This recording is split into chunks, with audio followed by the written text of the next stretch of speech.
Halo Pak Hari, salam jumpa pendengar dan pemirsa dimanapun Anda berada. Senang sekali saya Aga Jaya Wijaksana bisa menemani Anda dalam podcast Humaitah. Rumah kita, suara kita, untuk kita.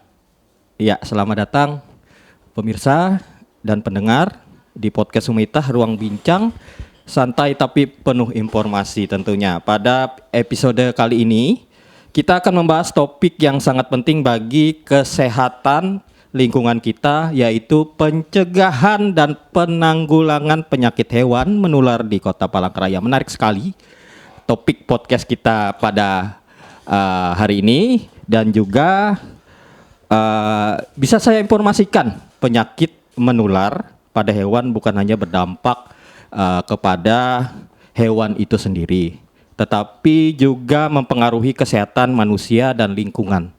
Dan hari ini kita beruntung serta terima kasih Bapak senyumnya membuat saya ini Pak. Padahal sering ketemu Pak ya. Narasumber kita ya pemirsa, berbagi pengetahuan, pengalaman serta langkah-langkah strategis untuk menjaga kota kita tetap aman dari ancaman penyakit hewan menular. Dan tetap bersama kami dan siapkan catatan Anda, karena banyak informasi penting yang akan kita pelajari dari podcast Bincang-Bincang pada hari ini. Dan saya akan memperkenalkan narasumber, pendengar dan pemirsa. Beliau adalah tidak asing bagi yang pastinya Dinas Pertanian Pak ya, tidak asing Pak ya. Dia adalah seorang dokter hewan yang sudah lama berkecimpung dalam edukasi, pengawasan dan penanganan kasus di lapangan. Langsung saja kita sambut narasumber kita hari ini, Dokter Hewan Ganjar Priyatno. Terima kasih Pak Dokter. Siap, terima kasih sudah hadir. Arga. Iya. Terima kasih juga RRI yang sudah memberi kesempatan kita sebagai sarana edukasi dari kita pemerintah, khususnya Dinas Pertanian dan Pangan Kota Palangkaraya. Mudah-mudahan ini juga bagian dari kita untuk mencerahkan informasi kepada masyarakat luas, khususnya masyarakat Kota Palangkaraya. Ya, apa yang bisa kami bantu, Mas Aga? Baik, silahkan. Banyak informasi penting Pak, mungkin dari podcast ini yang bisa saya gali dan juga diinformasikan kepada pemirsa dan pendengar podcast Humaitah yang ada di mana saja. Dah, langsung saja Pak ya, tanpa basa-basi kita ngobrol santai aja Pak. Siap. Santai aja kita. Nah, Pak Ganjar, saat ini mungkin apa saja Pak hewan menular yang paling sering muncul di Kota Palangkaraya, bisa diinformasikan kepada penonton kita. Siap. Ya. Mungkin sebelum itu izin Pak Aga, saya melebar sedikit. Saya perlu memperkenalkan institusi saya. Saya Silahkan, dari Bapak. Pemerintah Kota Palangkaraya. Silahkan. Dinas Pertanian dan Ketahanan Pangan Kota Palangkaraya. Kebetulan saya sekarang menjabat sebagai Kepala Bidang Kesehatan Hewan, Kesehatan Masyarakat Veteriner, Pengolahan dan Pemasaran Hasil. Dan di sini tentu sebagaimana topik kita pada podcast kali ini, yaitu tentang kesehatan hewan, apa dampaknya dan bagaimana tentang kesehatan hewan. Mungkin nanti semoga kita bisa mencerahkan pada masyarakat secara luas. Jadi begini Mas Agaya, kalau tentang penyakit hewan dulu. Penyakit hewan itu secara umum berdasarkan dampaknya itu terbagi menjadi dua. Satu yang sifatnya zoonosis atau bisa menular ke manusia, dan yang kedua ada sifatnya non zoonosis atau tidak menular kepada manusia. Biasanya yang zoonosis itu yang lebih kita berikan perhatian lebih, karena dia bisa menular pada manusia yang efeknya pada kesehatan manusia, dan itu bisa berujung kepada kematian. Itu yang zoonosis. Kalau yang zoonosis itu juga penting, karena Mas Aga, yang non zoonosis walaupun tidak menyebabkan kematian pada manusia atau tidak menular kepada manusia, tapi biasanya berdampak pada ekonomi. Contoh penyakit-penyakit yang mereka antar hewan atau antar ternak tapi tidak menular manusia, tapi mempunyai daya bunuh terhadap ternak atau terhadap hewan. Ya, Itu juga menjadi perhatian dan concern kita. Nah, kita ada beberapa langkah hewan menular paling efektif sebenarnya kita cegah. Tapi kalau sudah terjadi, kita harus melakukan penanganan tertentu sesuai dengan prosedur-prosedur yang sudah kita miliki untuk penanganan kesehatan hewan. Mungkin demikian, Mas Aga. Pak Ganjar, dari sudut pandang Bapak sebagai dokter hewan mungkin ya, apa faktor utama Pak yang menyebabkan penyakit hewan menular cepat menyebar di wilayah perkotaan seperti di Kota Palangkaraya ini Pak? Ya. Kecepatan penyebaran sebenarnya itu ada pengaruhnya juga dari tingkat kepadatan masyarakat, terutama hewan-hewan yang menular kita kaitkan dengan keberadaan yang di kota. Keberadaan kepadatan masyarakat, semakin daerah padat itu sebenarnya semakin cepat terjadi penularan jika ada penyakit hewan yang masuk. Oleh karena itu untuk pencegahan pada daerah-daerah perkotaan dengan jumlah penduduk yang padat, kita menjadi prioritas lebih utama. Bukan berarti yang di pinggir daerah pinggiran dengan konsentrasi penduduk lebih longgar kita nomor 2 kan tidak. Tapi memang yang di daerah perkotaan, daerah padat penduduk, kalau terjadi ada penyakit zoonosis ini penanganannya itu lebih rumit. Maka dari itu kita cegah sedini mungkin jangan sampai ada penyakit hewan menular di daerah perkotaan. Biasanya Palangkaraya ini yang menjadi concern perhatian kita khususnya itu penyakit rabies, Pak. Rabies itu setahu saya tidak hanya dari anjing begitu ya. Kerak bisa begitu. Kerak bisa, anjing, kucing, dan hewan-hewan ini adalah hewan-hewan yang dekat dengan kita, dengan kehidupan kita, kehidupan masyarakat, karena anjing kucing masuk kategori pet animal, hewan kesayangan, dan itu dekat sekali dengan kita, dekat sekali dengan anak-anak kita. Itu makanya pada daerah-daerah perkotaan kita gawangi betul pencegahan penyakit zoonosis, khususnya rabies. Palangkaraya selalu kita anggarkan untuk rabies, penanganannya selalu maksimal kita lakukan. Itu Pak. Terkait pola ini Pak, pola penyebaran penyakit hewan menular khususnya di Kalimantan Tengah dan di Palangkaraya juga termasuk begitu. Nah pola ini Pak bisa dijelaskan bagaimana pola penyebarannya? Pola penyebaran biasanya seiring juga dengan orang keluar masuk penduduk biasanya kayak gitu. Sebagai contoh daerah tertentu dengan orang banyak keluar masuk biasanya dari daerah-daerah lain, dari kabupaten lain, dari provinsi lain pindah penduduk masuk Palangkaraya.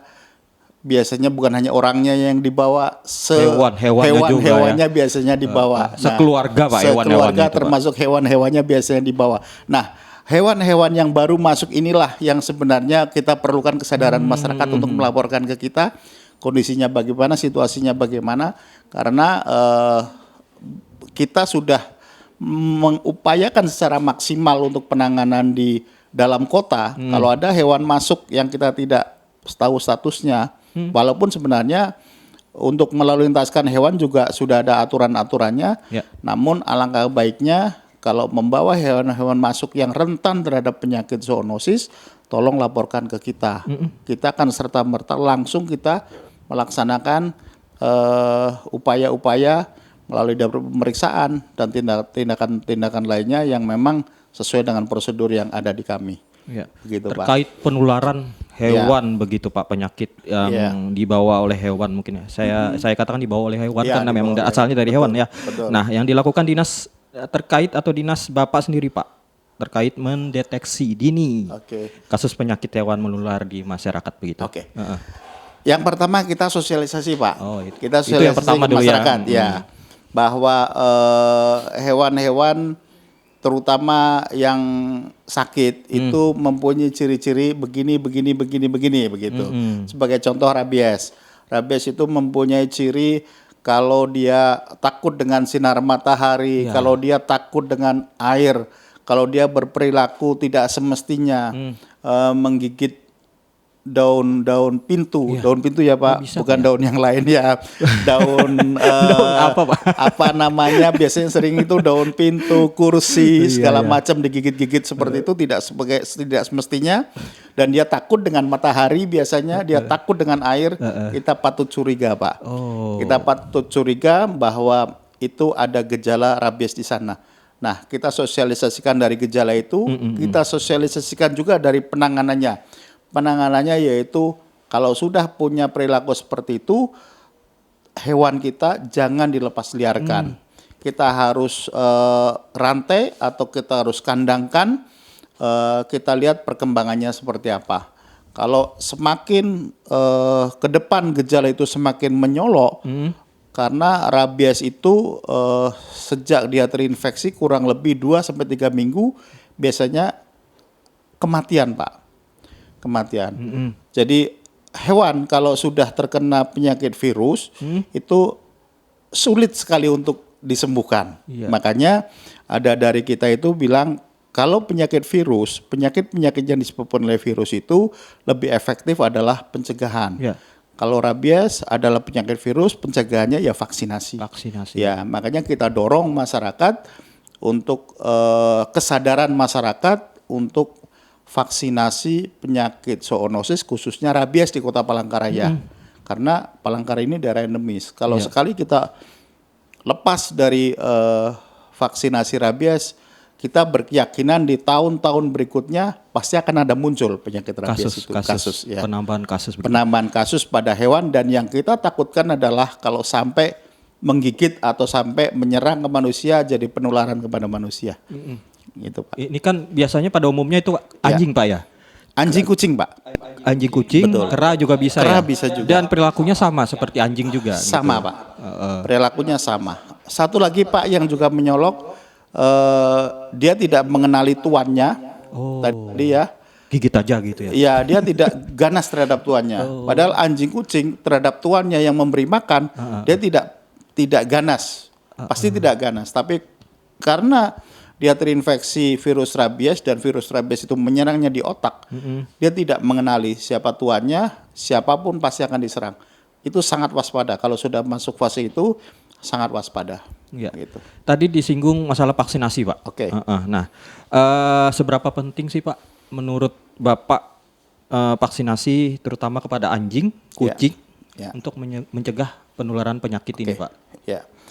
Kalau seberapa penting vaksinasi pada penyakit virus? Ya. Kalau kita kasih angka 0 sampai 10, dia 12 Pak. Oh, lebih itu Pak. Sangat penting, mutlak. Mutlak wajib. Harus, wajib Pak, wajib. Jangan pertaruhkan nyawa kita dengan virus atau penyakit hewan Pak. Iya. Jadi pokoknya pencegahan penyakit virus, penyakit zoonosis, vaksin. Itu kita baru berbicara zoonosis. Ada juga Pak penyakit hewan yang non zoonosis. Mungkin Bapak bisa bertanya pada saya Pak. Itu yang zoonosis Pak, yang non zoonosis. Ya. Saya kasih contoh Pak. Non zoonosis itu ada Pak. Jadi penyakit Padahal virus. saya belum nanya Pak. Ya, Ya, tapi jelaskan aja Pak. Ya, silakan. itu bisa Bapak sebelum Bapak bertanya sudah saya jawab Pak. Iya. Ya. Jadi ada penyakit virus juga yang tidak zoonosis. Tadi saya di depan saya terangkan itu tidak mempunyai efek mematikan pada nyawa manusia, tapi efeknya mematikan pada kehidupan ekonomi manusia, Pak. Itu contoh. Kemarin kalau kita dengar di masyarakat ada penyakit pada babi namanya African Swine Fever. Atau flu babi. Betul, flu babi dari Afrika. Iya. Itu virus Pak. Itu virus. Tapi tidak menular ke tidak manusia. Tidak menular ke manusia, daya bunuhnya 90% Pak. Gitu. Daya bunuhnya 90%. Kalau sudah ASF African Swine Fever masuk ke farm kita atau kena kepada babi kita, tingkat penularannya luar biasa dan tingkat kematiannya luar biasa juga. Iya. Contoh, tidak mematikan pada nyawa manusia tapi mematikan pada ekonomi manusia. Yang kedua Pak, ada lagi contoh yang selama ini ada ini. penyakit mulut dan kuku, PMK. PMK. Ya, PMK Pak, PMK di belakang ada Pak. Nah, Oh ini PMK. ya. Ini sapi nih Pak. Sapi Pak. PMK itu pada sapi, kerbau, hewan berkuku belah. Iya. Kambing bisa, itu tidak menular juga ke kita. Jadi kita pegang sapi yang kena PMK, tergigit aman Pak, tidak ada masalah. Tapi mematikan ekonomi karena dia daya bunuhnya juga luar biasa besar. Gitu. Hewan ternak kalau sudah kena PMK sebelum ada vaksin PMK tahun 2021 kalau nggak salah, sebentar 2021 kasus awal terjangkit PMK di Indonesia masuk ke Palangkaraya, daya bunuhnya luar biasa. Iya, iya. Tapi setelah ada vaksin, kita pakai vaksin, pokoknya semua sapi, semua hewan ternak di Palangkaraya yang bisa terserang PMK, kita vaksin, turun Pak. Tingkat penularannya turun. Ya. Kalaupun dia bisa menular, terjangkit PMK, sepanjang dia sudah tervaksin, penanganannya lebih mudah dan bisa terselamatkan. Nah itu, jadi dua tadi. Penyakit hewan menular yang zoonosis tadi sudah saya ceritakan, saya contohkan. Ya. Rabies, yang non zoonosis saya contohkan dua. Satu penyakit African swine fever pada babi, flu babi. Yang kedua adalah penyakit mulut dan kuku pada sapi. Dan itu dua-duanya, tiga-tiganya yang zoonosis ada di Kota Palangkaraya. Namun kita sudah berjuang keras bagaimana kita mencegah, kita menangani, dan kondisi sampai sekarang di Kota Palangkaraya semuanya terkendali. Berkat juga dari kerjasama masyarakat, kepatuhan masyarakat, kesadaran masyarakat. Dinas kita tidak ada apa-apanya Pak, kalau dari masyarakat tidak ada kesadaran. Ya, kesadaran masyarakat yang juga luar biasa, kita kasih edukasi, sosialisasi, mereka bisa nerima, akhirnya kita sama-sama bagaimana menangani penyakit-penyakit menular, baik penyakit menular zoonosis atau penyakit menular non-zoonosis. Ya. Itu Pak, harga. Yeah.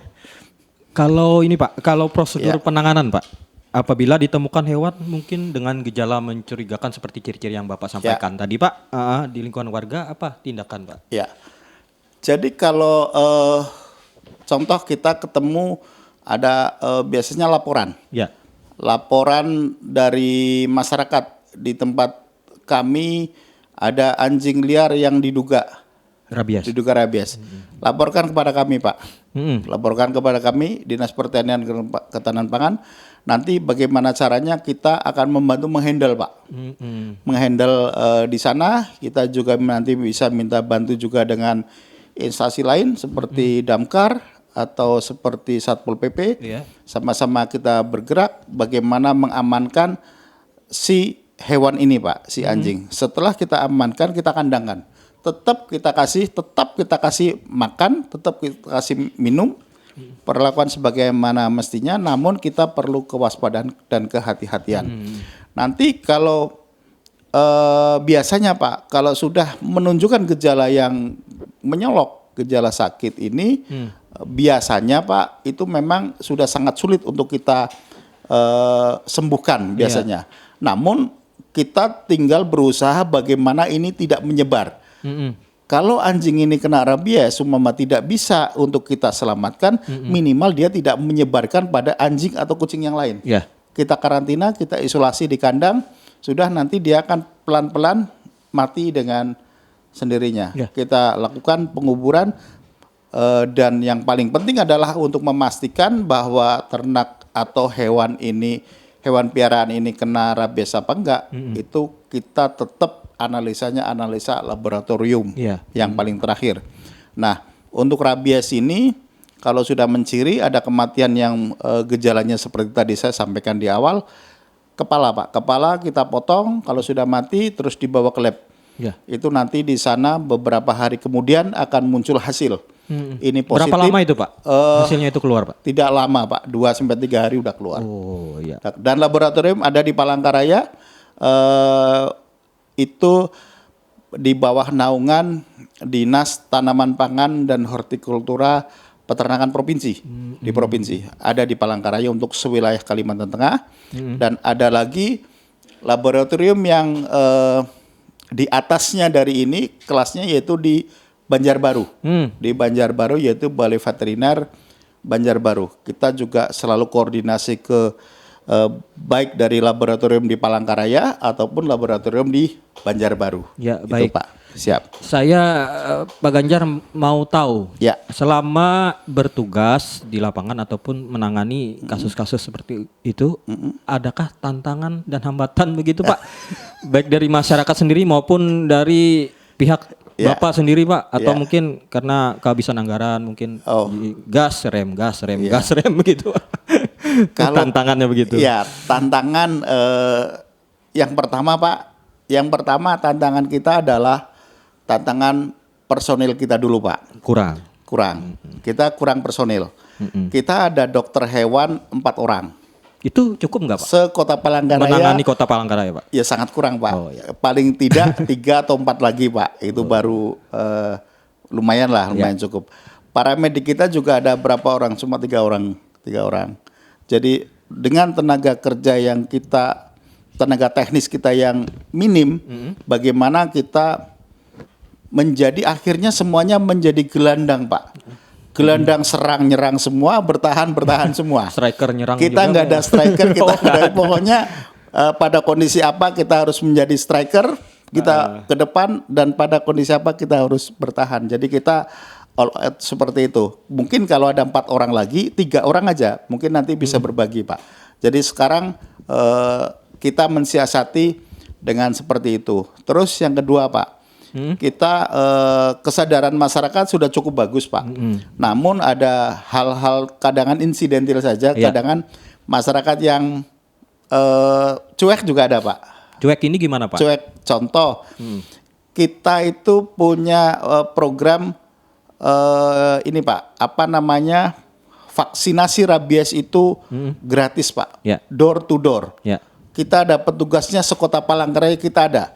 Tinggal ke sini kasih info ke dinas kami di mana lokasi Bapak Ibu berada, punya anjing berapa atau kucing berapa, nanti dalam 2 kali 24 jam maksimal petugas kami udah sampai. Terkadang seperti itu aja susah laporin. Terkadang ada petugas kami datang ke sana, jelas-jelas ada anjingnya, nggak mau divaksin. Ada, Pak. Alasannya apa itu Pak? Ada alasannya macam-macam. Karena sayang sama anjing. Mungkin karena ketakutan, takutnya disuntik nanti Mati jadi langsung. mati ya gitu. Suntik mati dong Pak. Suntik mati. Padahal Suntik kita kan vaksin. tidak sebegitunya, Pak. Kita melakukan sesuatu hal kan sudah melalui beberapa hal penelitian dan lain-lain apa yang harus kita lakukan. Itu kesadaran masyarakat juga belum sepenuhnya, walaupun secara umum sudah bagus, Pak. Secara umum sudah bagus. Tenaga kerja atau tenaga teknis kita, kesadaran masyarakat, anggaran itu menarik, Pak. Oh ya. Menarik sekali, Pak. Anggaran menarik sekali. Jadi dengan keterbatasan anggaran, karena kita juga harus berbagi dengan sektor yang lain yang juga penting, Pak. Ya kita tinggal pandai-pandainya. Tapi selama ini dari Dinas Pertanian dan Ketahanan Pangan memberikan anggaran untuk penanganan penyakit hewan itu sudah cukup bagus, Pak. Kecuali yang terakhir-terakhir, Pak. Yang terakhir-terakhir itu karena ada pemangkasan anggaran dan sifatnya dari pusat memang. Kita sudah tidak bisa apa-apa. Itu pun kita masih bagaimana mengatur sehingga tetap bisa dilaksanakan walaupun tidak seoptimal dengan anggaran yang penuh seperti beberapa tahun sebelumnya. Mudah-mudahan di tahun 2026 ini sudah jelas ada pemotongan anggaran di kami.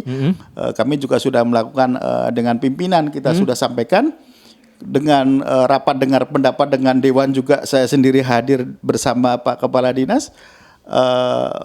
Kelihatannya ada perhatian lebih juga untuk penambahan anggaran dalam penanganan penyakit hewan menular. Baik.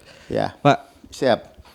Itu tadi dari kebanyakan penjelasan dari teknis Pak ya, teknis, terus penjelasan penyakit begitu jenis-jenisnya apa. Nah, saya ingin ketahui bagaimana Pak kesadaran masyarakat Pak mungkin di Palangkaraya terhadap pentingnya menjaga kesehatan hewan peliharaannya begitu. Kan tadi kata Bapak ada yang menolak begitu Pak. Iya, ada.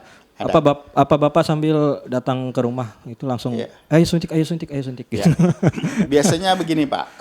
Ada 1 atau 2 yang kesadaran masyarakat itu biasanya, namanya Palangka ini kan sebenarnya tidak besar-besar amat. Apalagi keluarga Uluitah ini Iya. juga saling biasanya ada daerah sana terutama kalau jumlah hewannya banyak ya, dia kesadaran masyarakatnya kurang. Kita sudah datangi vaksin sementara dia tidak mau atau menolak. Nanti kita cari Pak, Ya. itu yang punya saudara siapa? Oh. Nah, biasanya kami lewat saudaranya. Lewat saudaranya siapa? Ya itulah, Palangkaraya kan tidak besar-besar amat. Biasanya di sana itu nggak mau divaksin. Itu punya saudara siapa di mana? Nah, itu kita sudah kenal dulu, kita sudah lakukan vaksinasi, nanti dia yang nyuruh ke sana.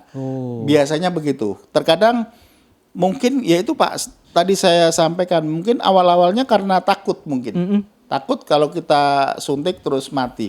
Tapi secara umum Pak, kesadaran masyarakat sudah cukup baik. Itu ada insidentil beberapa aja yang bagi kami tidak terlalu berpengaruh. Karena betul. begini Pak, untuk pelaksanaan vaksinasi itu dari populasi kami harus cover sekitar 70-75%. Kalau 70-75% populasi anjing atau kucing tercover kami vaksin, itu kita aman Pak. Ya. Tidak harus 100% juga. Ya, kekebalan komunal begitu. Jadi kesiapsiagaan dari Kota Palangkaraya itu luar biasa Pak ya. Sudah siap begitu ya untuk mencegah penyakit menular oleh hewan. Nah, sebelum kita closing podcast Humaitah ini Pak, mungkin ada closing statement yang hendak disampaikan oleh Bapak mungkin kepada masyarakat, silakan Pak, terkait dengan topik kita podcast hari ini. Terima kasih atas podcastnya. Yang pertama kami beri apresiasi yang tinggi kepada RRI ikut membantu kami Pemda, khususnya Dinas Pertanian dan Ketahanan Pangan Kota Palangkaraya dalam mensosialisasi program kegiatan apa yang kami lakukan pada masyarakat. Yang kedua, kami juga menghimbau pada masyarakat bahwa untuk membuat Kota Palangkaraya sehat itu tenaga kami tidak cukup. Harus ada kesadaran dari Bapak Ibu sekalian, warga Kota Palangkaraya, untuk sama-sama berusaha menciptakan Palangkaraya sehat. Penanganan kami, disiplin bidang ilmu kami adalah tentang kesehatan hewan, yang itu sangat berdekatan dengan kesehatan manusia. Marilah saya menghimbau pada masyarakat Kota Palangkaraya, mari kita punya kesadaran dan empati terhadap hewan piaraan yang ada di lingkungan kita. Karena jangan sampai hewan piaraan yang lucu-lucu membawa bumerang dan membawa malapetaka bagi kehidupan kita. Jadi Dinas Pertanian Kota Palangkaraya menghimbau kalau ada petugas-petugas kami yang datang vaksinasi rabies atau tindakan-tindakan tentang kesehatan hewan yang lain, mohon untuk diterima dengan baik. Mungkin itu aja Pak dari kami. Terima kasih RRI sekali lagi atas podcast pada hari ini. Iya, luar biasa Bapak. Siap. Penyampaiannya bisa diterima oleh masyarakat. Saya juga cepat paham Pak. Ya, terima kasih. Pendengar dan pemirsa telah mendengarkan episode podcast hari ini, pembahasan bersama Dokter Hewan Pak Ganjar. Telah membuka wawasan kita bahwa pencegahan penyakit hewan menular bukan hanya tugas pemerintah. Tadi telah ditegaskan juga. Dan juga tenaga kesehatan hewan, tapi juga memerlukan peran aktif dari masyarakat. Dan untuk Anda pemirsa, jangan lupa untuk terus setia bersama podcast Humaitah, rumah kita, suara kita, dan untuk kita, dengan menjaga kesehatan hewan, pemeliharaan, maksud saya hewan peliharaan, melakukan vaksinasi serta melapor lebih cepat, itu yang lebih penting. Ketika menemukan gejala yang mencurigakan, kita semua turut berkontribusi dalam menciptakan Palangkaraya yang lebih sehat dan aman. Sampai jumpa dalam episode berikutnya. Tetap jaga kesehatan, jaga lingkungan, dan salam untuk hewan-hewan kesayangan Anda. Dan untuk Anda pendengar pemirsa, jangan lupa untuk terus setia mendengar podcast Humaitah, rumah kita, suara kita, untuk kita. Saya Aga Jaya Bijaksana, pamit undur diri, salam sehat, dan tetap waspada.